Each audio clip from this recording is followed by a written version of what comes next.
And we're back here in the studio, down in the basement, down in the cellar, along with my good tag team colleague, Jordan Pierce Owens. This is Dutch McAllister with a show about shows, episode number 60. 5 more, then we retire, right, buddy?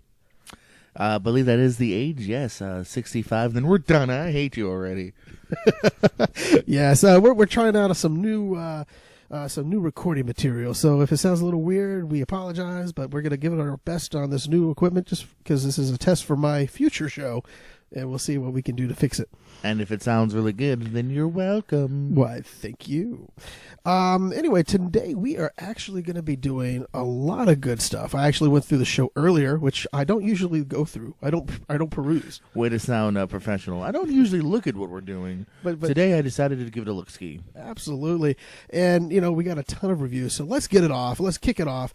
Jordan, you, sir. Do you want me to read? I'll read the first because I go second, so I guess we'll just do that way. Someday we'll talk about this off air. Yeah, one day. But yes, so let me just tell you, we're going to go into it. You actually braved the crowds for the first time ever. The theaters finally opened up to watch Unhinged. A case of road rage turns into full-blown terror when an unstable driver follows a woman and her son. This has Russell Crowe, Corrine Pistorius, Gabriel Bateman, and Jimmy Simpson. You braved the theaters. I did not brave. What's going on? What? Tell us about this debut film of Russell Crowe after the pandemic, or it's still the pandemic, but we'll go from there. So they've always wanted to be the first. They've been trying to get this spot for weeks now. They keep bumping it. No, we're going to open up this week, to go along with the theater. So yeah, I showed up. I thought I might be completely alone because from parking to all the way into the actual theater itself, I didn't see anyone else besides a couple people that worked there. But then once I sat down, about 3 to 4 more came in after me. So we had a total of 5 people in the theater, all spread out and whatnot. Pretty much the same as always here. They're not doing hot food. Other than that, it just seemed like kind of usual, but with face masks. So social distancing was actually adhered to. Yeah. I mean, it's not really hard to do. Everyone just sat away from each other. Oh, okay. So tell us all about this film, this road rage film that we've all been wanting to see, at least on VOD, but they decided to put this at the theater. So tell us what it's. Yeah, they're always going for theater on this one here. So Russell Crowe, he's having a real bad day, and he's zoned out. He even says to the girl, "Sorry, I was a little zoned out back there," and he apologizes. Now, how about you do the same? And boy, oh boy, this film would have only been 12 minutes long if she just said, "Yeah, my bad, sorry," moved on with her day. But no, she's having a bad day too. She's kind of a disappointment to her kid, and she's getting a divorce, so she's having a bad day. She kind of brushes him off, and he's got nothing better to do. And that's what's kind of cool about this one is that Russell Crowe is a man who, he even says at one point, he's like, I'm fine if I get gunned down by the cops in this. He's not trying to get away with it or be sneaky or anything like that. He's cool with just killing people in front of people, with fighting people, with doing whatever he wants, because he's got nothing left to lose. He knows he's on borrowed time. He doesn't care. So there's some fun with that. It's not a guy trying to get away with things. He'll do it in broad daylight and not care. And he's having a lot of fun. He's the best part about this.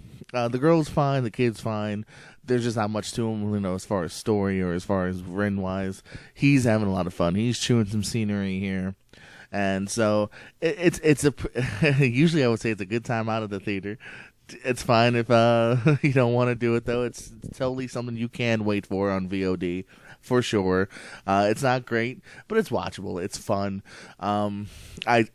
Again, thinking about, do I give it that extra half star? Yeah, I'm going to be nice. I had a good time. I'm going to say 3 stars. It's nothing to write home about, but I think you're going to have fun. If you see that trailer and you want to see Russell Crowe, just going crazy, going after this lady nonstop. A lot of bad decisions. It's definitely a horror film where just, again, a couple better decisions, the movie would be a lot shorter. But, again, throw out just, logic sometimes and have a good time. I was reading about this film because this is like the first film that's actually hitting the box office, and so I was like, listen, I was reading it, and the young lady who plays the lead, I can't remember, who that was. Karen Pistorius. So Pistorius, she's originally as well from Australia. They flew, and she read for the part. They flew her in, and as soon as they said you're her, they started filming in Louisiana. So it was like they weren't even in Georgia, it seems. But yes, but yeah, I thought that was kind of funny how she was saying how it was a fast turnaround. She wasn't expecting it, such a fast turnaround, but as soon as they gave her the green light, they went ahead and did this. So it was a 3-star film for you, which is that's not bad. I do want to watch it because it looks like Russell Crowe is at his grittiest. And I kind of like a gritty Russell Crowe, the guy who's throwing phones at hotel lobby employees and wait, what movie is that? That was real life.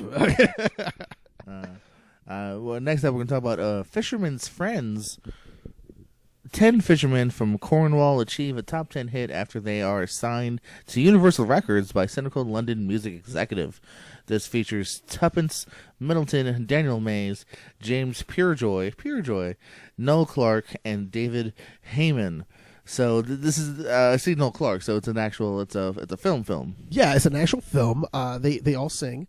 Oh, that I mean not documentary. Everything's a film. No. It's sorry. It's a film. But no, it's an actor's paradise where they do get to sing. They do sing some of their own songs along with they actually intermix some of the singing with the actual 10 original members of the group that was signed. This is a true story of how they were discovered. And it has everything that you would need. It has a little love interest that takes place. A guy gives up his career just for love, but also helps out a small town in Cornwall in England. It's just like I said, it's a charming film. It came out this year. It's not to some applause. It sounded because after I watched it, I wanted to see what other people thought about it, and I've been playing with this one since I think it came out early, maybe a couple months ago or something like that. And I've just been kicking it around, maybe a couple weeks. And I finally decided, okay, let me go ahead and do it. And I enjoyed this film a lot. It was a sweet, touching, endearing film. They already have part 2 in pre-production. This is how far they're going with this. Purejoy does a great job as Jim. He's the guy who's in charge of the group, and the guy who falls in love with the B&B daughter, who happens to be Jim's daughter. So everyone just kind of intermingles. But at the end of the day, I gave this a beautiful, like I said, it was a beautiful film. I enjoyed it. Will I watch the sequel? Probably not, but I probably will because it's a sequel to something I've seen. I gave it 3.5 snowflakes. It's well worth the watch. It's out there on VOD at this moment. Good old Fisherman Friends, all right. Absolutely. From Fisherman's Friend to, hold on, my computer's messed up here. My notes, anyway. Oh, there we are. From Fisherman's Friend to having a Code 8. In Lincoln City, some inhabitants have extraordinary abilities. Most live below the poverty line under the close surveillance of a heavily militarized. Thank you. I can't say it. Police. A heavy armed police, we'll call it. I'm usually bad with names, but today words. Connor, a construction worker with powers, involves with a criminal gang to help his ailing mother. This stars Robbie Amell, Stephen Amell, Sung Kang, Craig Burke, and Carl Machete. Now, Carrie. Carrie. I was like, Carrie. I'm sorry. See, I can't even read it. But yes, so Carrie Machete, you saw this. Where did you see this at, and how'd you like it? This is currently on Netflix here, and the Amell brothers star in this. They're not brothers though; they look just like it. I call them brothers. This is where we get this. And I've been on kind of an Amell high. Robbie was in Upload, which we both enjoyed here, and he's the main center focus here. But Steven's kind of a grittier side presence, which is fun to see him play that on top of Arrow here. And I kind of enjoyed this, man. I enjoyed the little world that they built here. It's kind of how they tease it in like Avengers Civil War, where if you have powers, you have to admit it, and they watch you and see if you have any. And he kind of he's trying to help out his mom, and he gets caught up in this scheme. And I'm trying to think what more to really say here because it just never really, the mom thing, it never really reaches that next level for me here. So, like, again, it's another one that it's a perfectly passable time over on Netflix, but nothing to write home about. It's another 3-star for me here. Well, at least you're consistent. You're watching decent programming. Unlike our next film you're gonna introduce here for me. Oh no! I feel like you're teasing the outcome because I'm interested in what you have to say about this one here. An American Pickle. Preserved in pickle brine for over 100 years, an unorthodox Jewish factory worker wakes up in NYC and tracks down his great-grandson. This stars Seth Rogen, Sarah Snook, Molly Evanson, and a newcomer named Seth Rogen. Absolutely, yeah. He plays the title, and he plays the great-grandson as well to these. And the other two are just peripheral. This film, starts out in like a old standard edition type movie you would see back in the day, kind of like a standard television show, like a 4:3 format instead of the letterbox format that you're used to seeing. And again, the actress by the name of Sarah Snook, she's also in what is that one movie, the one TV show right now on HBO? I just went blank. She plays the daughter of Ronnie Cox in this Succession on HBO, and it's a great television show if you ever get a chance to watch it. But this, unfortunately, is not Succession. This one is just, I don't know. It seems slopped together a lot. You really hate the grandson that's played by Seth Rogen, and you really hate the antagonist and the protagonist in this film, probably about as equal, which does not help. There's no charm. Seth Rogen, there's no charm in this film for me. As I sat and watched, and I gave it an open mind when I came into it. HBO Max. This is one of their big films that they keep plodding out there. I just didn't feel as if the story was very coherent enough for me. Yeah, he comes back. He tries to make a business. He goes into the pickle business because that's what he knew before he died. That's how he was pickled, as you see, and becomes a pickle sensation. And then he gets the world to love him and then hate him at the same time. Then he gets thrown out of, a lot of things happen, and I just couldn't get my head wrapped around any of the characters because I couldn't root for either one. They were both basically assholes, if you really want to put it down like that. But it is watchable, so I'm not going to slam it too hard. I'm giving it 2.5 snowflakes on this one. But again, it could have been a better effort had you had a better cast. I think that if Seth Rogen probably wouldn't have been the grandson. I know that was the catch. They both look alike. But I think if you would have just gotten somebody different, maybe a James Franco or something like that, because I like James Franco in these type of parts. You could see him as that, and just a little different. Then I think I could have bought it a little bit more. But this one is just it was so self-serving to me that it was just a vanity project at the end of the day. Yeah, that sucks to hear because, as you said, Seth Rogen and HBO, it's a new platform. I was looking forward to it. I enjoyed the premise, and then the trailer came out, didn't really do much for me. And every review I've read, and I haven't done a deep dive, but the few I've seen, including my brother's from Am I on the Air? Shout out. Yeah, I heard he was doing it too. I saw that the other day as I was. They've all been right around where you say. I don't think I've heard any reviews that have been, oh, it's great. I've heard a lot of like, it's all right. Yeah, see, that's unfortunate, really. That we have to go through. To get that. But again, everyone's hinging their bets on this that Snyder thing. But again, I digress with the Snyder thing. Let's keep going because the reviews aren't going to get any better from here. Oh my goodness! Well, some of mine do. Yours maybe. I'm saying I'm going to match your review. The next one is called The Sleepover. I saw this one. This was on Netflix, correct? Yes. The two siblings discover their seemingly normal mom is a former thief in witness protection.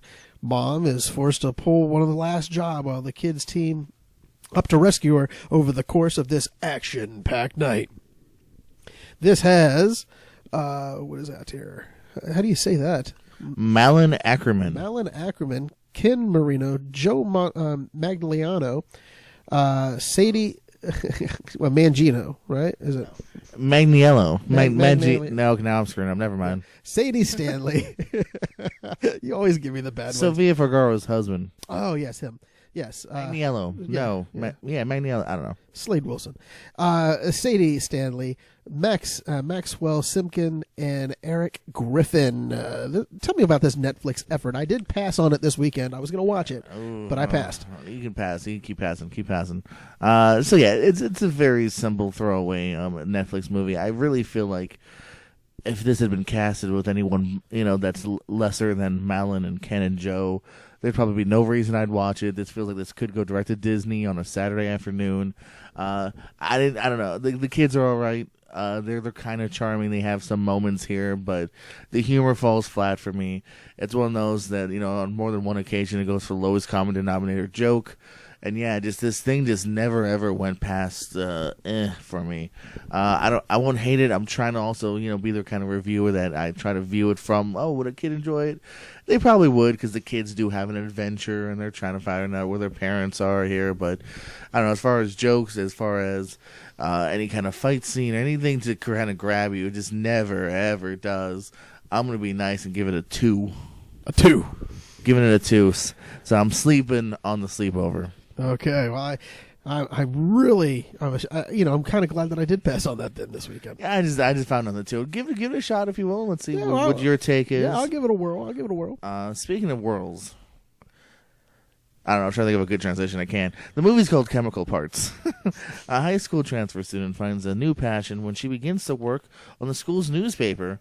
And this stars Lily Reinhardt, Austin Abrams, Sarah Jones, Bruce Altman, Meg Gibson, Kara Young, and Coral Pena. Yes, this is a actual Netflix release. And I'll be honest. It's almost like any of those old, those films that you see, like Paper Towns and along those lines, has that same feel. I think he's actually in Paper Towns, if I'm not mistaken. So you have this high school angst where he wants to be editor in chief. Turns out this new girl comes into town. She is going to be the co-editor in chief, and she doesn't want to be the co-editor in chief, but she is. It's very sensitive, the mic. It picks up a lot of weird stuff on this thing. So, but yeah. All in all, though, it's a sweet, endearing, thing about a girl who loses her boyfriend, and then basically tries to start over at this new school. And so what happens is she does, and then she falls in love. And the girl that I'm talking about, that is Lily Reinhardt. If I'm not mistaken, she also is executive producer of this film. Not bad for a young lady in this business. But yeah, she's, and so her and Austin Abrams, they get together and they have a relationship. But again, she's not ready to move on because she's still in love with her dead boyfriend. We find out that he died in a car accident, and she was there with him, and she feels really racked up with guilt. And it's another one of those kind of like a romance type, No Fault in the Stars type feel, those type of romance films. I do like that movie. Yes, but yeah, it to me, it was a wonderful piece that I discovered over the weekend. It's not a 4, it's a 3.5. But again, you can get it on Amazon Prime. It's one of their originals, and it's well worth the gander.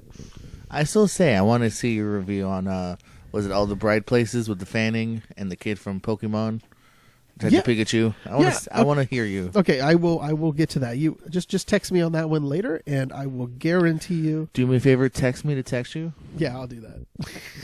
Talk to me about the next film here. I plan on seeing this too in the next couple of weeks, but you got to it first. Talk to me about Capone. Capone, is a 47-year-old Al Capone. 10 years after he's released from prison, he starts suffering from dementia and comes to be haunted by his violent past. This has a great actor by the name of Tom Hardy, if you haven't ever heard of him. Never heard. Bane, I love it. Linda Cardinelli, Matt Dillon, Al Spazina, and Noel Fisher. Yeah, I selected the names, but he did show up a little bit more often than some. This, Tom Hardy, talk about an actor. He's such a great actor. Is he the next Daniel Day-Lewis, possibly. I don't want to. I just think that he's that good of an actor. He's a great character actor. He embodies everything about it. Again, the dementia that they're talking about is basically, we find, if you do some research, I believe Al Capone had syphilis, and so that of course messes with your brain, screws with your brain. And so he starts seeing, this is the last year of his life. And he's basically hallucinating a lot of things. There's a couple scenes that's really trippy where you think people are dead, but they're not, because he's envisioning him going further than he got, and shooting somebody. But again, I just found that just a different type of biopic. Matt Dillon, he's there, or is he there?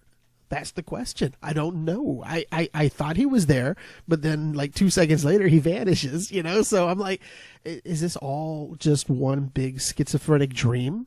Dimension dream, that's going on with Tom Hardy's character. I'm not saying it's going to give you awards. It's not going to, give you that. I do feel it gets bogged down a little bit in its runtime. I think it's 110 minutes. But it just seems like a little bogged down, a little here and there. The story does get, to me, a little disjointed. They bring in the feds who are watching over him, but they never really say what they're watching him for. You know what I'm saying? And here either they're trying to think that he's going to get back into the business, or he's not. I don't know, because no one ever really talks about it. But yeah, all in all though, I give this 2.5. It's, like I said, it's watchable. And if you want to see a good performance, Tom Hardy puts on one hell of a performance in this film. And the makeup that they give him in this, as he's, slowly falling apart, in this film is unbelievably good. So I agree with him 100%, but yeah, Capone, 2.5 snowflakes. Interesting, yeah. I'll talk about it probably here in a week or two. I spent $1 on the rental, so I will definitely see it. And it's also available on Prime, too. So if you don't have that $1, it's free now on Prime. So just, I did the same thing with you, though. We got the $1, and I finally got around to watching it. But if I would have just hung out for like another couple days, it probably would have been on Prime. If only we had known. If we known. Well, the next thing we're going to do is the TV show talk segment, in which we actually... This is a TV talk. TV talk? Yes, Max Headroom has just come in. Hey, everybody. Yes. I don't get that reference. Well, watch a Coca-Cola commercial and watch the television show Max Headroom. Yes, TV show talk. The first one we have, I discussed it last week. I can't wait to hear my good boys, deal on this. Teenage Bounty Hunters on Netflix. Jordan, tell me what you thought about it, because I enjoyed the hell out of it. Yeah, I'm going to give you credit, because I don't know why. I think I don't know if I even saw the trailer. I think I saw the name of it, and I, for some reason, thought it was going to be a lot more PG and whatever. But right away, with, them in the van and whatnot, what's going on, that this thing has definitely more of an edge to it. The two girls, sorry about not knowing their names yet by heart, but they're really good. They're charming. They're fun to watch. And it's good seeing Kadeem Hardison, man. You mentioned him, what was it, A Different World? A Different World is what I saw about it. I loved him in The Sixth Man, and he's done very little since. I mean, he's done a lot, but it's always little parts, like, on Psych and, little guest star spots here. So it's fun seeing him, he's now become the Danny Glover. I'm sorry. Yeah, Danny Glover. I was thinking Donald. Get too old for this. He is. He's got some gray in his beard. He's a little chubbier, and he's a little too old for these two girls. But no, there's some fun here. I'm about 3 or 4 in, and yeah, I'm having fun with this. So yeah, you'll enjoy the whole season. It gets a little crazy at the end. But, okay. But it's well worth the watch. And I can't wait. We haven't heard anything from Netflix though, if they're going to re-up it or not. Yeah, we'll see, because I have some bad news for the next thing I'm going to talk about a little bit later. Yeah. So, and by the way, I heard some of the bad news because I was in the middle of watching one of the shows, and then I said, I'm done. You know what I'm saying? I hate to do that, but why invest? There's some good news for you later too, though. So I can't wait. I can't wait for that. The next show we're going to talk about, if I can remember my pen here to get me back in. There we go. The next show we have is the Umbrella Academy Season 2. I just finished this up the other night. 10 episodes on Netflix again. It is. I don't know. This show divides people. Either you like it or you hate it, and a lot of people that I know personally who are into like the superhero sci-fi type deal, the ones that I know personally, who have talked about this, they don't like it. They think it's too plotting. It takes too long. It gets lost in itself. And I don't see that at all. I find the season 2 is better than, of course, season 1, because the season 1 you get to know the characters. Now that you know the characters, they can get into a little bit more of a storyline. And what happens is the last we saw them in season 1, they got ported, teleported away, from the end of the world. Does it happen? We don't know. So what happens is they get scattered amongst the 1960s, because of Five, one of the main characters, gets lost, and basically can't control how far he jumps, and so he scatters his brothers and sisters through the time parallel. Without really ruining anything, I'm not going to ruin anything more. That's just how it sets up, and it's just a great ride. Of discovery, and you learn a little bit more about each character, and they take the time to show you what their life was like before they meet back up, all at the end of by the end of the show. And so I thought I give this season a good thumbs up, because it's a fun season. I watched it in a couple days, and it's well worth the see. So yeah, absolutely. No, I like what I've seen of season 1. So yeah, season you gotta chop on that, buddy. The next one. I was gonna say, who's the girl that plays the violin? Ellen Page. Oh, is that Ellen Page? Yeah. I have her Funko Pop if you want it. No, I'm good. Is it the Juno? Is it the Juno, or is it? No, it's the Ellen Page. It's the Umbrella Academy playing the violin. Oh, okay, I didn't know that. Is it the white version? Is she playing the white? Is she like in white, or is she just no? Okay, never mind. I gotta look. I don't know. You gotta wait till you watch the show to figure that out. The next show is also on Netflix. Did you put this one on? Yes. Ah, good. So, because I was looking, I was like, oh, okay. The next one is also on Netflix. I'm Not Okay With This. Wait, hold on. Did you think you put it on and forgot? Like, what do you mean did I put it on? Well, it's no, either me or you. Can I just say this is the series that I was watching, and I stopped in the middle. You gave up? Yes, because I heard some bad news. Mm-hmm. So, but tell me about this show, because I only started to watch like the first 2 episodes. Then I heard the news. I'm done. I can't waste my time. Yeah, I had the worst timing with this, because I Am Not Okay With This. You got Sophia Lillis and Wyatt Ola from the It movies. Yeah. Are teamed up in this one here, and I was starting to enjoy it here. It's got an edge to it. It's short too, which is kind of cool. It's not an hour long, and they're very much teasing up the setup, which I enjoyed. And literally like a day or two later, the news came out. It's canceled. Yeah. There is no season 2, so I don't know if one leaves off on a cliffhanger, on a low note. I don't know. I still want to see more. Well, you finish it and you tell me if I should watch it. Yeah, I'll let you know if it leaves you hanging or not, or disappointed. Yeah. Because I'm invested in Lilith's character right now, and even Olaf's fun so far.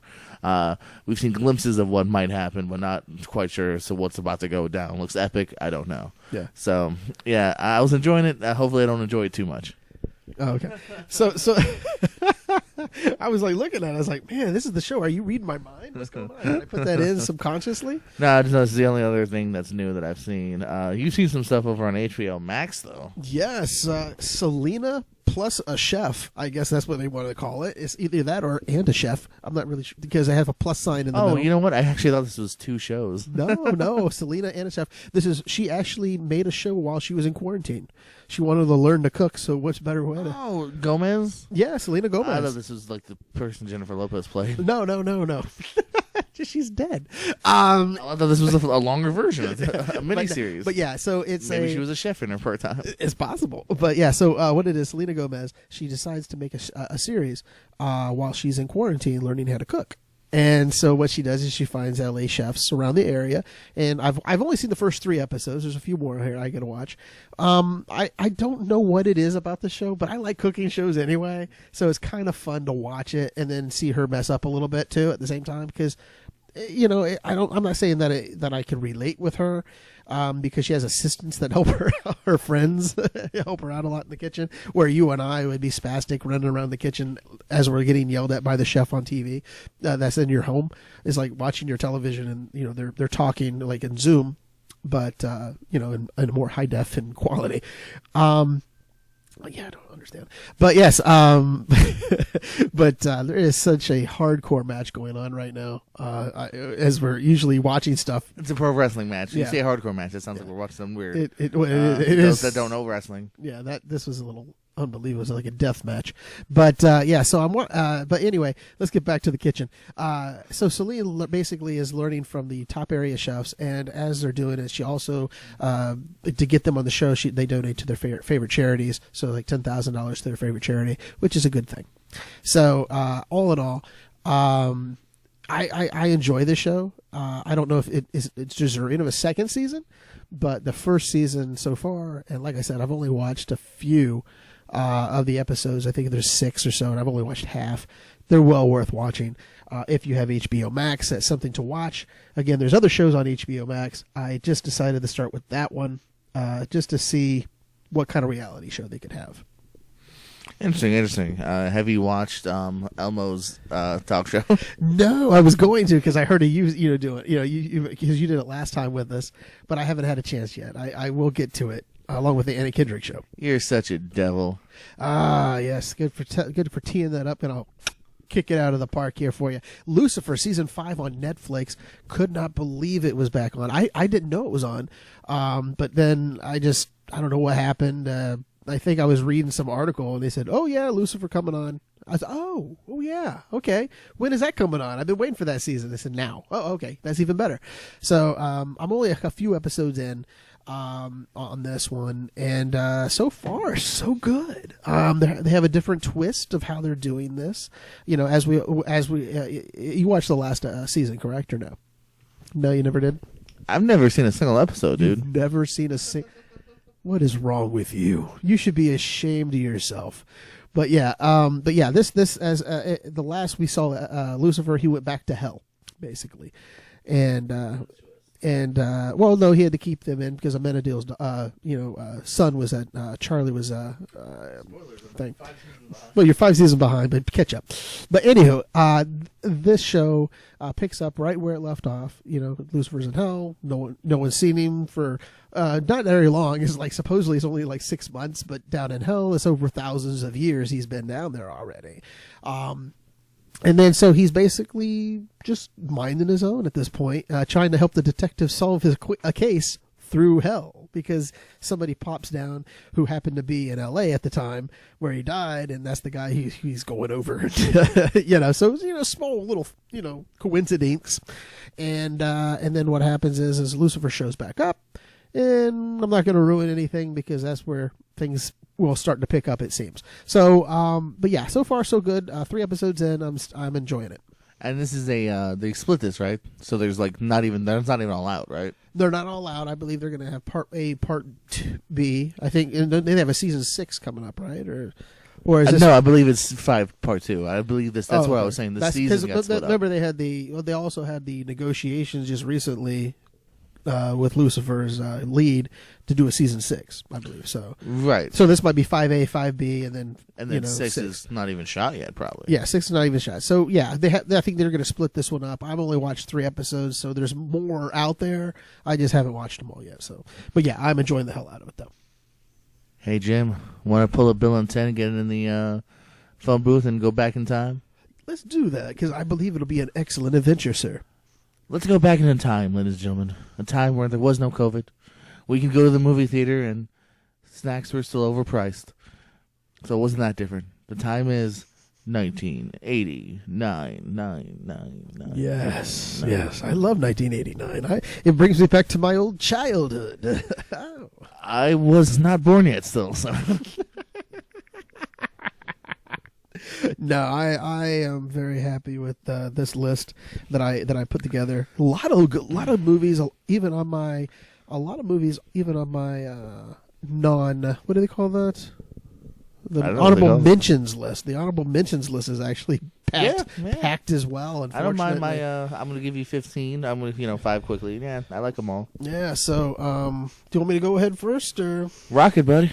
Okay. My honorable mentions is Who's Harry Crumb? Harlem. I don't know who is.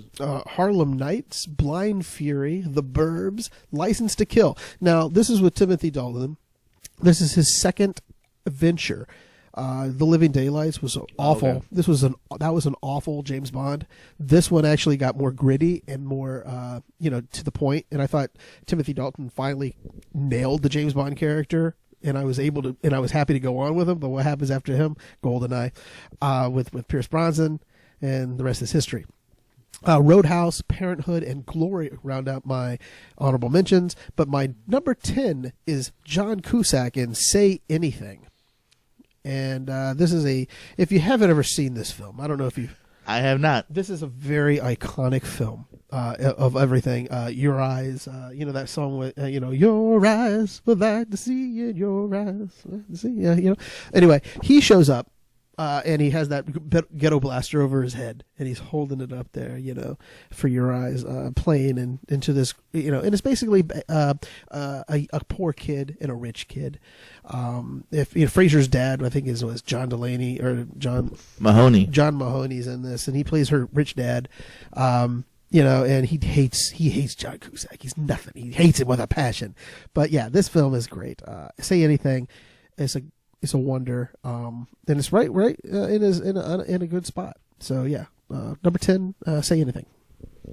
Very nice. So for me for 1989, we'll do some honorable mentions here. I have Christmas Vacation, didn't quite make it. Fletch Lives, didn't quite make it. Bill and Ted's Excellent Adventure, sorry bros. The Burbs, and Little Monsters. Those are my 5. Shout out to Howie Mandel. I know he's a listener. And now you might get even more mad when I talk about my number 10 movie, because I doubt it's on your list. In fact, I'll guarantee all my money in my wallet. It's not much, but still. I guarantee it's not on a lot of people's top 10s. Let's see. But it came out, and it just hit me at the right time. It's a post-apocalyptic world with a martial artist. I'm going to talk Cyborg with Jean-Claude Van Damme. Oh, my. Do you even know what I'm talking about? Yes, I did see this film. I'm way ahead of you, buddy. I actually watched it in the theater. Thank you very much. And did you not love it? I thought it was good for Jean-Claude Van Damme. Not my top 10, but it grasped me as a kid. I have the Blu-ray. I've been meaning to rewatch it. When I do rewatch it, maybe I'll lower it on the list. I don't know. But it's actually a reused set from another movie. Yes. To save money. But I didn't know that at the time. And I was so enthralled. The bad guy. That was Fantastic Four. The bad guy scared the crap out of me. I was invested in him. He's got a revenge tale of avenging his family, and just that early Jean-Claude. He's 1989 jacked, ripped Jean-Claude, and yeah, just it's one that I kind of felt like I had to talk about because it's definitely impacted me, and it was a favorite of mine growing up more than the others. Well, my number 9, it shouldn't be any surprise to anybody, When Harry Met Sally. Loved the film. Even 89? How old was I? Can't even remember. But I was young. Still, I was still a young fella. In that day, I was probably 13 or 14, I believe. But yeah, dating myself, isn't it lovely? But yes, that to me was just a great piece of work. Just a fun-loving rom-com, and I think that's one of the rom-coms that I loved. And it also had some serious notes as well. But I thought, to me, that is what I think everyone wants, and it may take you a long time to get to where you want to be, but you're going to get there one day. It gives you hope. When Harry Met Sally. That's number 9. I have what you're having though. What's your number 9? My number 9 is a movie called Miracle Mile. Have you heard of this? No, I would like to say I cannot remember. This stars Anthony Edwards, and it's got a few interesting people in here. I'm trying to look up the cast now. Mara Winningham, McKelty Williamson, Kurt Fuller's in this. Anywho, it's a guy. He's about to go on a date with his dream girl, but he gets a phone call. He's not supposed to be the one answering it, but he answers it, and he finds out World War III is happening, and he's got an hour, and it's about his mad dash all across town. And I really dig it. It's a underseen, under talked about movie, and I really like this. It's a post-apocalyptic. It's a little bit smaller sometimes, but I like that. You have a theme going right now. Post-apocalyptic. It gets happier. Like, for instance, I will talk about Harry in a little bit, but this one, yeah, number 9 for me, A Miracle Mile. Check it out. My number 8 I got to tell you, my number 8, Lethal Weapon 2. Yes, Rick Murtaugh and Riggs get back together. This time they go against South African criminals because apartheid was big, don't forget, back in the day. And it was all about the Krugerrands back then. All about the Krugerrands. And I'll be honest, this movie is probably one of my favorite Lethal Weapon films. The first one was good. Don't get me wrong. Don't whenever the girl jumps off the building and she goes, "We," you got to listen for it. But she says "we" as she jumps. That was the first one, and so it kind of catches you right away. But the second one to me was the best action-packed film. This makes me always wonder. I'm a Lethal Weapon 4 guy. Oh, I'm sorry. We're gonna have to continue. That's why we only have 5 more episodes. It's the only one I've seen. But I always make sure I'm not standing in plastic whenever I go in. That's the deal and the joke in this film. If you're one of the bad guys, make sure you're not standing on plastic because you'll die, or get a bullet somehow in your head, and that shows up a couple times in this film. But yeah, all in all though, I think this is the best one. Part 3 is kind of shady, but part 2 I enjoyed, and this one also I think brought in what's his name, the annoying guy, Joe Pesci. I believe this brought in Joe Pesci, if I'm not mistaken, as well. Pesci was I don't know. He was in 3, I believe, as well. He's definitely in 3. Yeah, he's in 3 a little bit more too often, but this brought in Joe Pesci early, I think, along with Rene Russo. Oh, Russo's first. Okay. Yeah. So, what do you got for number 8? Yeah, look who's talking. Just it's a fun movie, man. You got inner voices of babies. You got charming couple and the parents. Was it Travolta and is it Chrissy Alley? Yeah. Is this the number 2 one or the first one? I just have Look Who's Talking. It should be the first one. Oh, okay. I can't remember. I they had Look Who's Talking, Look Who's Talking 2. There's 3 of them, isn't there not? Oh, Look Who's Talking again. The Look Who Won't Stop Fucking Talking. I don't know. Yeah, one of those. Yeah, one of those. Yeah. But yeah, I just think it's a funny movie. It's definitely like this is the kind of kids movie I can get around, and yeah, it's my number. What are we on? 7.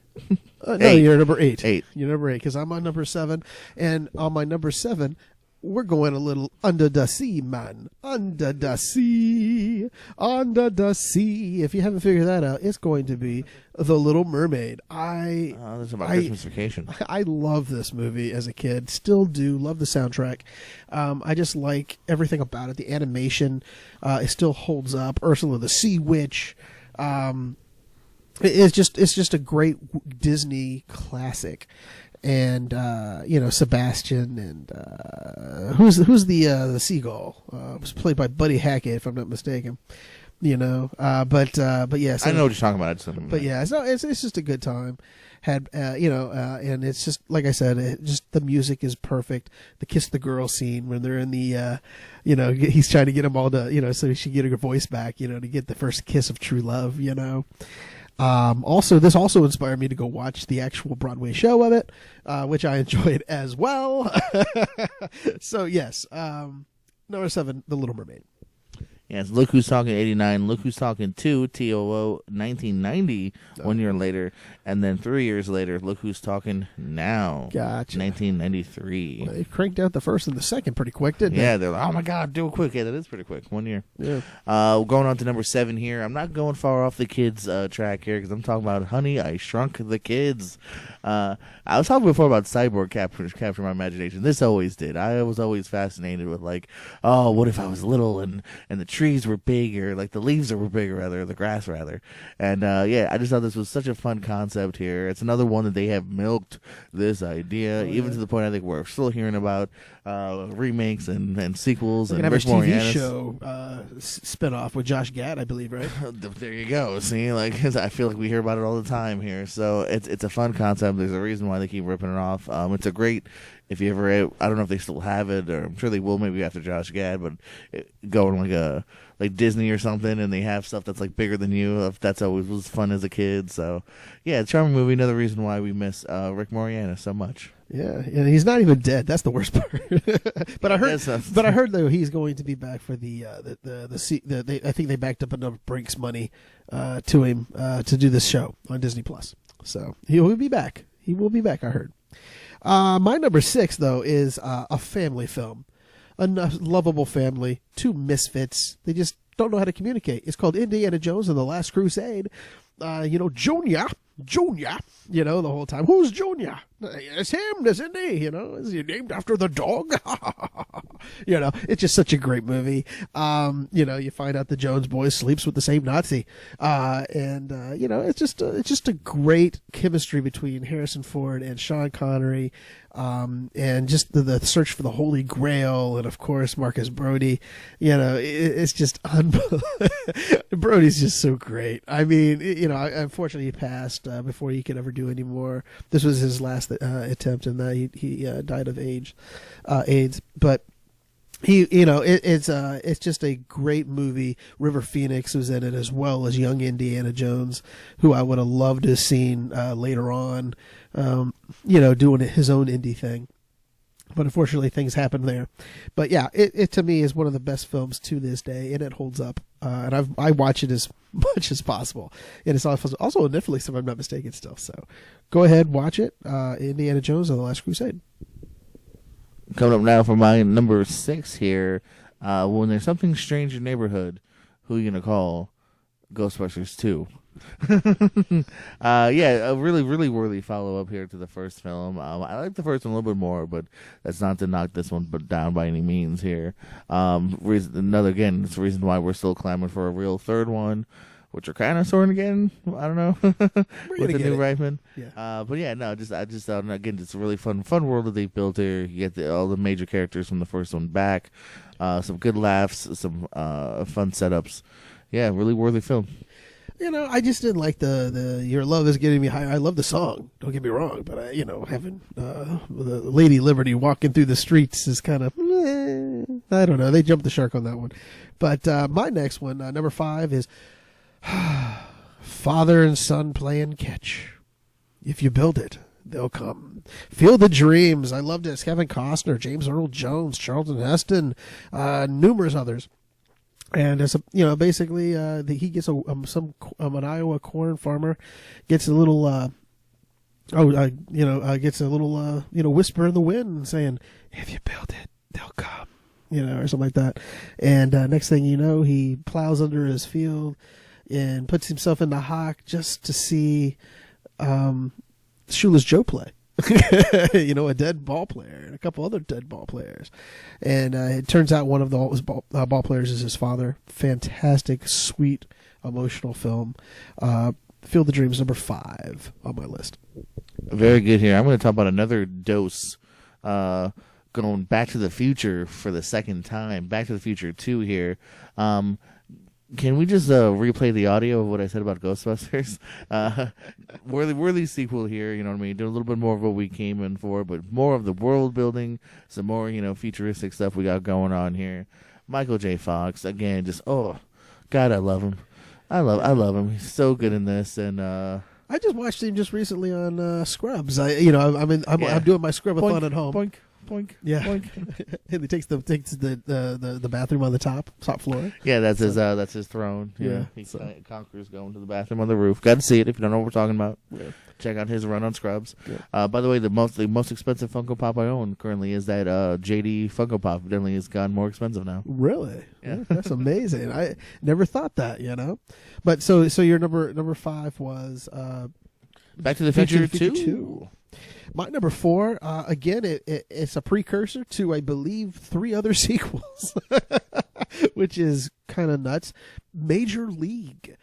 Yes, Charlie Sheen, a young Wesley Snipes, Bob Uecker, and who else is in that one? I believe another, maybe Rene Russo, if I'm not mistaken, is in that one, along with, there's somebody else.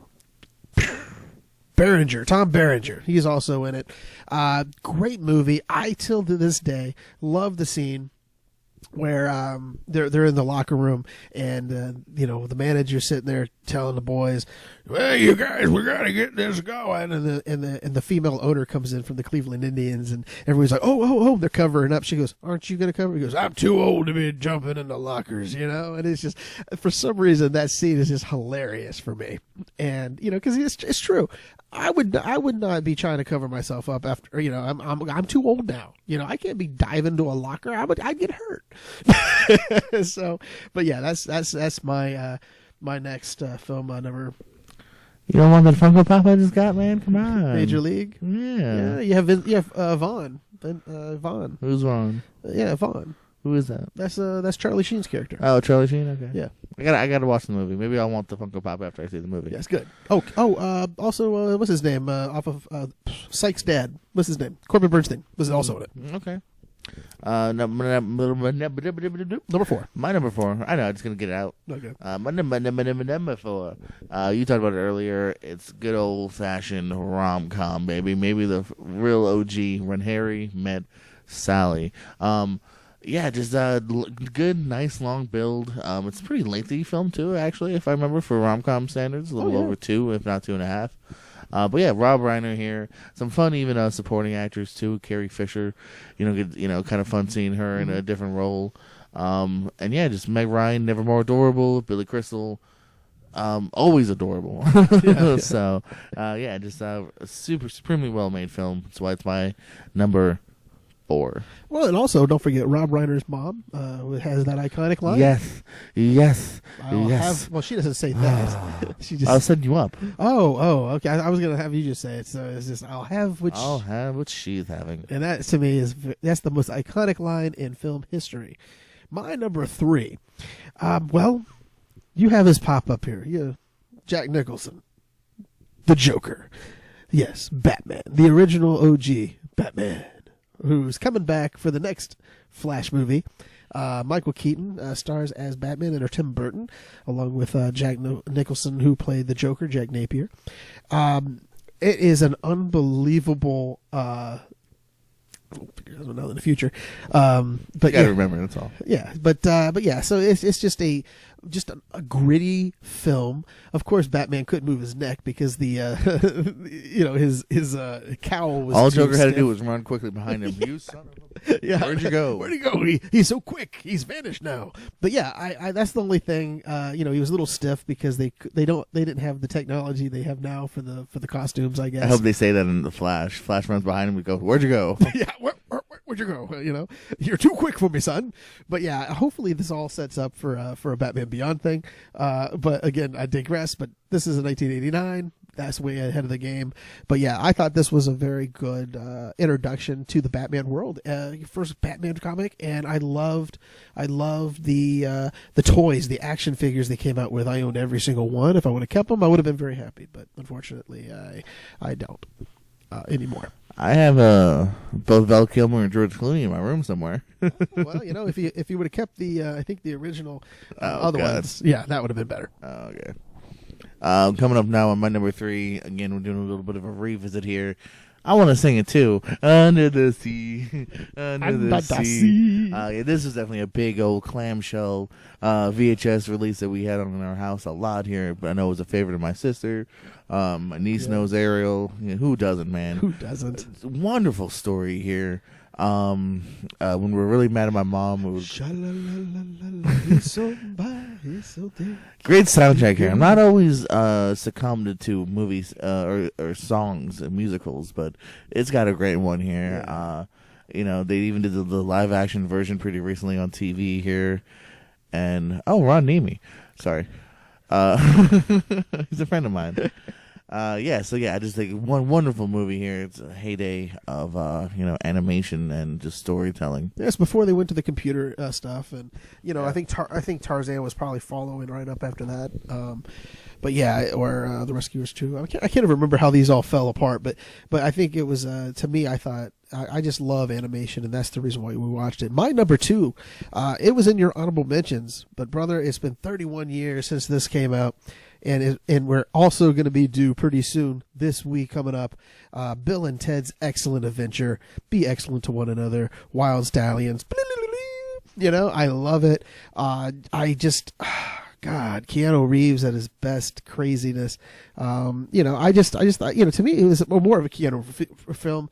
I just never remember, Bill Well, his name. What's his real name? I can't even remember. Alex Winter. Okay, Alex Winter. You don't say that because he didn't stop making movies. Well, no, he went behind the camera and did some other things, but I just think though, I've always liked Keanu Reeves' way of doing things. I mock him on a few things. I really trash him when it comes down to Constantine, but this to me was one of his epic films. Even Bill and Ted's Excellent Adventure 2, Bogus Journey was fun. I can't wait for this part 3 to come out, and man, and just think of the spin-offs if it's that good. If this is gonna be great, and then we've seen the daughters, and that could be another spin-off on its own. Hopefully, this is a good time for everybody. I'm starting to fall in love with Samara Weaving though. Yes, by God. Yeah, the whole thing is just good. So Bill and Ted's Excellent Adventure is my number 2 film of 1989. Coming up in my dose is Jim. Every day, what me and you should do is carpe diem. We need to seize the day. Dead Poet Society coming in at my number 2. My captain, my captain. My captain, my captain. I mean, tell me that film doesn't break you in the end, lift you up in the middle. I just thought this is Robin Williams. This is one of his first. I don't know if it's one of his first, but yeah, it was his first. Besides, World According to Garp, where he shows you he's such a powerhouse on every level. Besides just being comedic, and he is funny and charismatic in this as well here. But he has some great dramatic chops here, some great young up-and-coming actors who we now know, doing great as the kids here. I absolutely love this film, Dead Poet Society. Didn't make my top 10 or my honorable mentions. I hate you. World According to Garp is my favorite one out of his. Never seen it. You should. You would enjoy it. John Lithgow is in it as well. Who? John Lithgow. Okay, I do like him. So my number 1, that brings us to number 1. The number 1, if I didn't put this, my friend, in my number 1 seat, you would have just beaten me down, because I'm a very big fan of John Candy, Uncle Buck. Yes, the Uncle Buck. My nephews and nieces think that I'm like Uncle Buck, and so yes, but it's not because of that. I just love John Candy. It's probably his best, most tender film. It's just funny as well. I love the pancake scene where he builds the pancakes for Macaulay Culkin, and Macaulay Culkin interrogates him. This is where we first ever met Macaulay Culkin, before Home Alone. So it's just a good piece of work. Very, very. I don't know. It just showed you a different, softer, tender side of John Candy, even in moments where you didn't think that you would see it. But yes, that's what number 1. I did just pick up that 2-pack, so I'll watch it pretty soon here. That and Great Outdoors. I saw the Great Outdoors. I watched the Great Outdoors the night that you told me that you got it. I turned it on and I watched it. So we're on number 1. You're number 1, my friend. You're the last one of the list. Oh. So that was your number 1, Uncle Buck? That was my number 1. Okay. Number Uncle Buck. My number 1, you talked about how I have the Funko Pop. This is, to me, the first thing. We had Superman, which was cute. This is a superhero movie. Yeah, Taipei Deathmatch. Holy crap. Yeah. Sorry, we're getting off track. Batman, 1989, Michael Keaton, Tim Burton, Jack Nicholson. Just the first time seeing The Dark Knight. It's even scary in the first few moments. When I was a kid, I mean, those first few moments where it's the hobos and they look up and this is so well done. I love it. There's a couple of weird things about the lore, but it's just so well made. There's a reason why it is 2020. And one of the biggest news articles of 2020 is Michael Keaton returning as Batman. And it's because of this movie. You know what I mean? The fact that is a huge headline shows you how much we loved his 2 performances here as the Dark Knight, as Bruce Wayne. I'm so ready for it.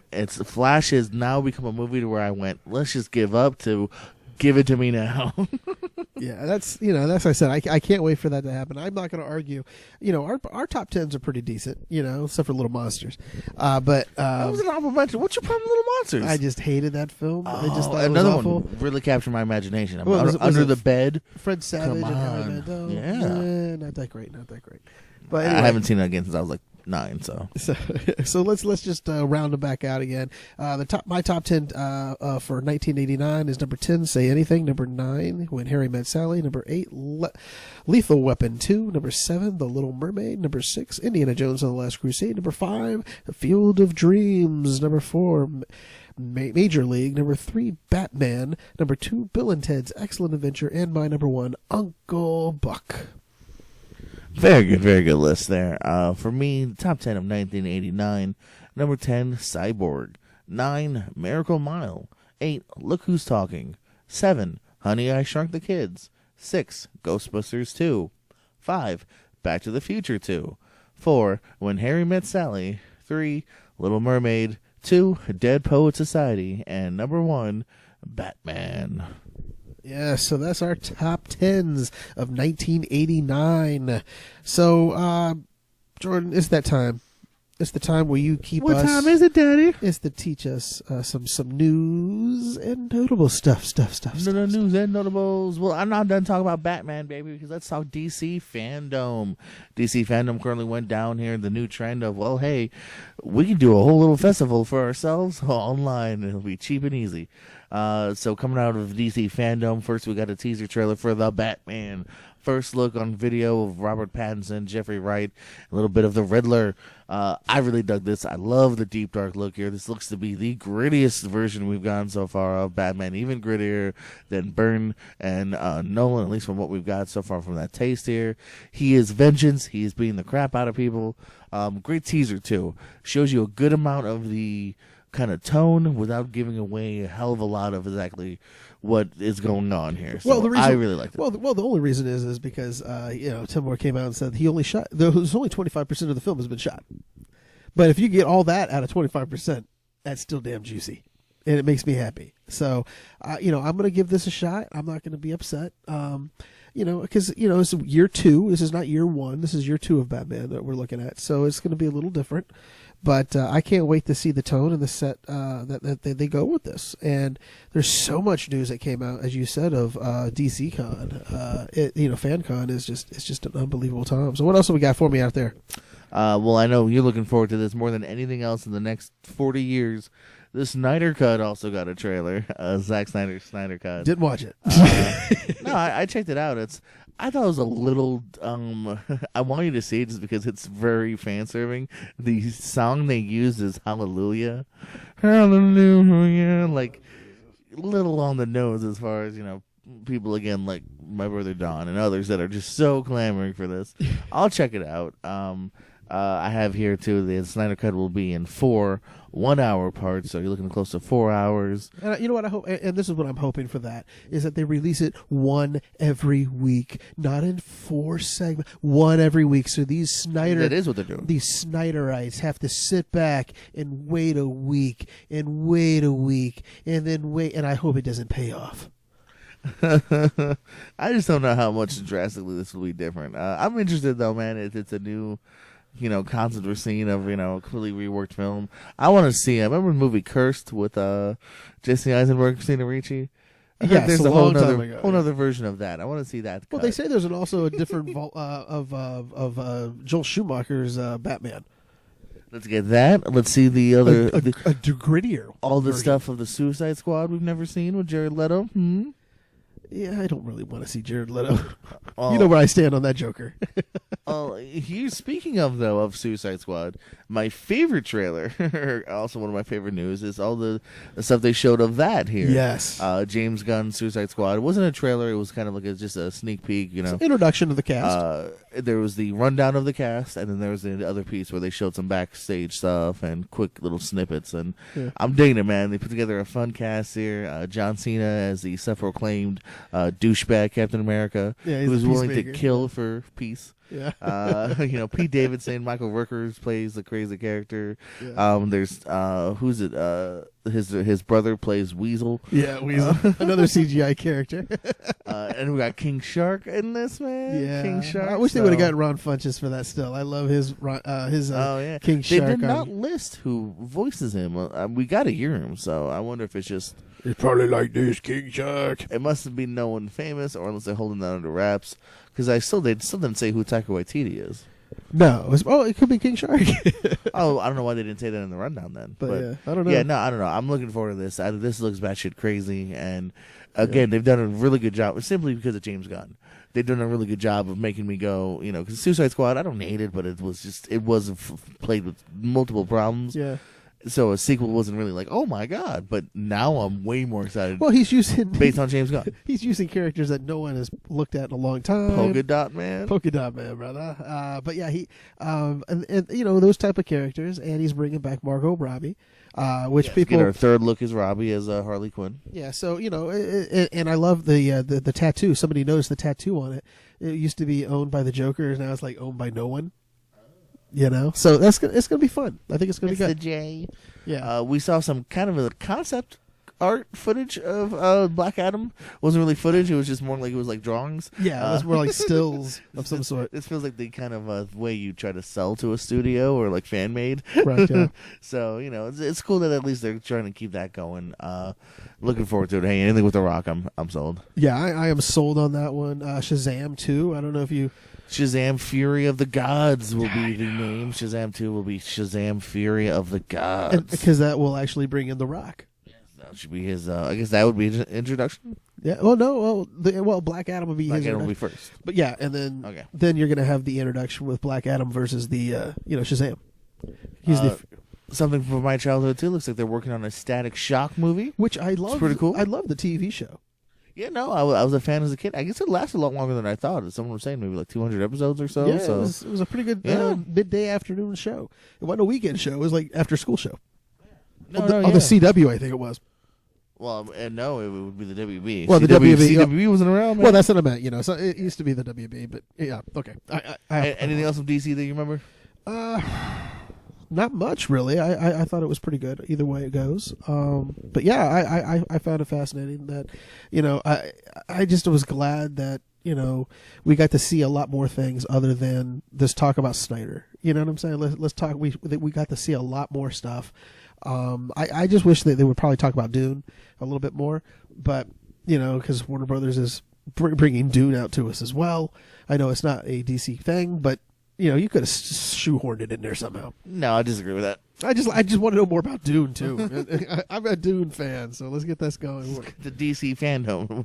Let's just throw other things in there. Why not? It's not the name of the fandom. Well, look at HBO Max. It's a hodgepodge. That's not a good comparison. Well, you know what? It was great though. Okay, how about this? We didn't talk about Teen Titans. Teen Titans or Titans. I mean, coming out for season 3. Jason Todd will be the Red Hood. And Scarecrow is also coming, and also Barbara Gordon.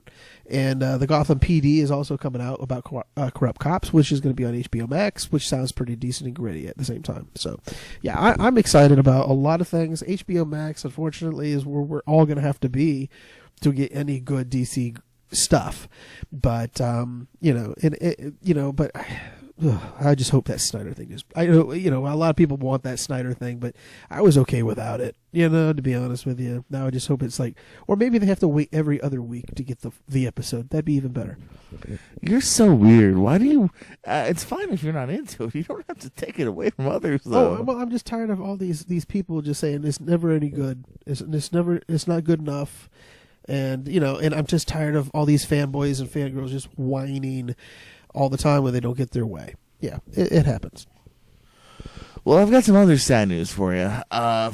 For anyone that was a fan of these shows anyway, some cancellations from Netflix, Showtime, Comedy Central. Over at Netflix, I'm Not Okay With This, as we mentioned earlier, has been axed, as well as the Society and Patriot Act. Over on Showtime, Penny Dreadful City of Angels is gone, and Comedy Central killed 2 pretty long-running shows there. Drunk History and Tosh.0 have both been canceled. In fact, what's weird about those is they've been canceled after they were renewed. They were renewed for a minute, and then they reneged it, partly due to COVID, supposedly. They are going very animated heavy pretty soon here, with Ren and Stimpy returning and Beavis and Butthead returning. Tosh.0, though, seems like a pretty simple COVID show. It's Tosh.0 and a green screen, and then, you know, separate the fans a little bit for the laughter.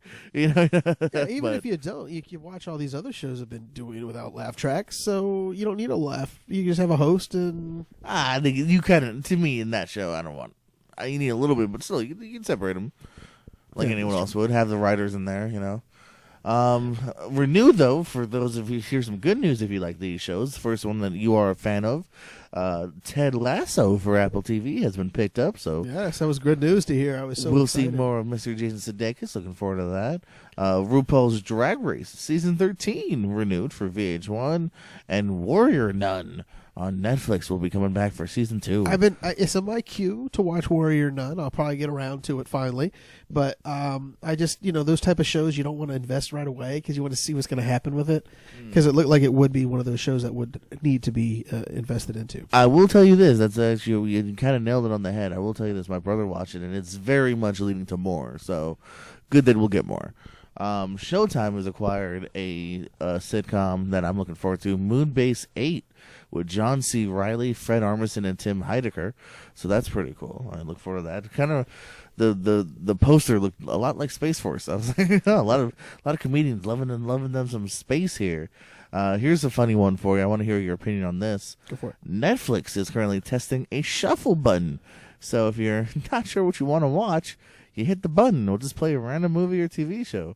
What do you think about the shuffle button option? Why not? Just sometimes you just don't really know what to watch, and if their analytics say something that you're gonna like, if it's high probability, yeah, let's do it. I'm fine with somebody just choosing something to let me watch. Give it a shot. Yeah, I'm not against it on there. Having a shuffle button. We talked about this show though earlier. I don't know if you got it on your notes, but the show The Great. Nope. Has been season 2 will be starting filming back up this fall. So that's another good one. Lovecraft. I can't wait. I'm gonna start watching that shortly. We'll have a good little short review on that. That's gonna be on HBO as well. So they're talking about already re-upping that for a second season. I do a lot of television lately, it seems. I love my television. And also the Sandman series. Neil Gaiman's, he also part of DC, the universe of DC, is going to be set in present day, not in the back days. They're going to just make it present, and they're going to go from there. So there you go. For Sandman, I can't wait to see how that turns out. No, I'm definitely intrigued by that. Absolutely. I remember I was intrigued back when they were talking about doing a movie with JGL, Joseph Gordon-Levitt. Yes. That would have been cool. Yes, it would have been. Some cool casting news for The Boys. We still haven't seen season 2 yet, but they're casting season 3 already. Jensen Ackles from Supernatural has been casted for season 3. Yes. Awesome. So looking forward to that. I've been a fan of his since his Days of Our Lives days. Whenever I was sick or during the summer with my mommy watching Days of Our Lives. Yeah, and don't forget Supernatural. He's coming off. And yeah, we will see the last half of that season. Hopefully this year. I believe they showed the poster. Yeah. Lawrence Fishburne has definitely confirmed he is not returning for Matrix 4. As to why, he said, well, no one invited me. No one called him. So no Morpheus. I don't know if we're, maybe by the time they might throw it online about how he's dead. I don't know. But unless this is all just a trick and he's in the post-credit scene or something like that. Yeah, Lawrence Fishburne just said, hey, well, no one contacted me. I feel bad for him because Morpheus. He's teamed up again with Keanu Reeves and Jason Wick. Or John Wick, John Wick. He's probably, I think he said he's down for the 4th one. So, yeah. It's obviously not a diss from Keanu. Just the writers and directors never contacted him. Here's one I have to ask you about specifically. Oh, what is it? Have you heard of the remake in the works of Planes, Trains, and Automobiles? Balderdash. They better not be doing it. I don't know I have the 2 names for you. I don't know if this is going to help or hurt. It's going to probably hurt because it's going to be Josh Gad, isn't it? There is no Josh Gad, but in a weird way, you're not far off because one of these guys is a co-star of his. The 2 names are Will Smith and Kevin Hart. Dear God. You're a Kevin Hart fan. You're waiting for Ride Along 4. I would rather do a Ride Along 4. We're skipping 3, by the way. You know that, right? Yeah, I don't care. I would rather have 2 built-in sequels in that 4th one than I would have a Planes, Trains, Automobiles with those 2. This is an iconic film. You cannot touch it. Do not touch it ever again. This is the only film that is a Thanksgiving film. You can make your own, but just don't call it Planes, Trains, and Automobiles. Call it, Will Smith takes a holiday with Kevin Hart, or something fun. Cars, scooters, and planes. Yeah, Cars, scooters, bicycles, motorcycles, and something else. Yeah. But I'm just at this time of the day, why are we having to rehash these things? You said they're going to make a Groundhog Day series. Why are we gonna rehash some of these things? Is there not an original idea left in Hollywood? Can we not get an original idea? Just one, and maybe milk that for like 20 sequels if you're gonna do it. I'm just tired of. I don't mind if it's a product that you could use. You knew this was going to happen probably with this Planes, Trains, and Automobile rant, but I just find it fascinating how people think they could redo it better. You can't redo it better. Oh, I don't think anyone's thinking that. Oh, I think they. I think they're thinking, hey, we have two main stars. We have a title that's familiar. It'll get us money. I don't think a single person is saying we will topple the original. They're going dollar bill, y'all, dollar bill. I just don't think you could. It's probably what you're thinking. I just don't think you could ever top what we already had. Yeah. And why would you even put it in the same breath as the same title? You see legacy, they see dollar signs. They just see titles. That's all they see. They see dollar signs. It's a shame. It is a shame. That Kevin Hart's hot. Wacky film can we put him in? Yeah, I personally, I just find it just disgusting that Hollywood just keeps rehashing titles, over and over again. Do you have anything else? Because I do have one more piece, but I want to end the news. No, you ended this time. I have no news. No, okay, you're good. No thoughts. Because I have not only the final piece of news for this show, I have what is maybe the greatest piece of news we have ever talked about ever on a show about shows. A show about shows being canceled? Yes, goodbye. Not only is Michael Keaton confirmed now for the Flash movie, but this week they have announced that Ben Affleck is returning as Batman for the Flash movie as well. Yeah, I know. The crowd goes wild. Well, the reason why they're doing this is because I can figure out this. Number one, Ben just said yes, just to make everyone happy, but because he liked the script, really, is what he said. And also, I believe this is the only the only Flash would know as Batman. Yes, obviously they were in the Justice League movie together. They're in the Snyder Cut together. They're in the so they're on the same multiverse area, right? So therefore, in his it makes world, sense. Without going to the other world, Keen or whatever they're gonna do. Yeah, yeah. So I just think this is great. I loved Affleck as Batman. Yeah, I thought he was good at it. We were robbed of a solo movie due to I think Justice League underperforming. They backed off, wanted a different writer and whatnot, and even though everyone heard Affleck. that his script was great. And hey man, Affleck's got a except for that Live by Night, Affleck's got a pretty good track record. He cares about the character. I think it would have been good, but we'll never know. But here's the thing: maybe now we will know if this Flash movie does good, and the studio kind of reinvigorates. It goes, hey, we can have Pattinson doing his thing. Do like a Star Wars. You know what I mean? Like, hey, 1 year we'll have Pattinson, 2-3 years later we'll have you. Another year later we can do Pattinson again. Like, well, we can't keep doing that with not Michael Keaton, but we can't do the same with Ben Affleck though, because he is getting older, and age will take Batman Beyond, baby. Well, that's Michael Keaton. Don't you dare take that away from Michael Keaton. He is perfectly set for this. Finally, he got the role of the lifetime of Batman. He needs to be. Batman to Birdman, back to Batman. Absolutely. I'm excited about this Flash film if it just works. If it's very good and it works perfectly, I can't wait. Yeah, like I said, this movie's gone not a 360, but maybe a 240 for me. I'm super excited about it now. Yeah, so, well, anyway, that was our last little bit of news. Thank you for joining us here at A Show About Shows, episode 60. It's a show about shows. It was episode 60. Where we talk about shows. Yeah, where we talk about shows on episode 60. And review some shows. And go through all the shows. It's a show about shows. Yeah, we even talk about television. Oh, oops, forgot about television. Hey, by the way, next week, I'm just going to throw it out there.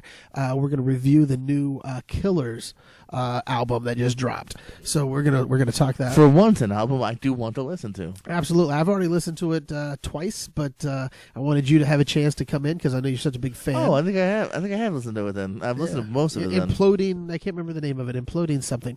But but yes, it is well worth the listen. And I'm not going to tell you anymore because I want to hear what favorite tracks you have, and I'll tell you what my favorite tracks are. We'll talk about that. Any other thing we maybe Are we human or are we dancer? I don't know. I don't know yet, Mr. I'm a human. Well, Mr. Brightside, I think that's it. Brightside is over. Thank you very much. Again, thank you all for joining us here at A Show About Shows. I'm Dutch McAllister. Oh, I'm sorry. And I am Jordan Owen saying we love you more than you'll ever know. Thank you, and have a great night. Bye-bye.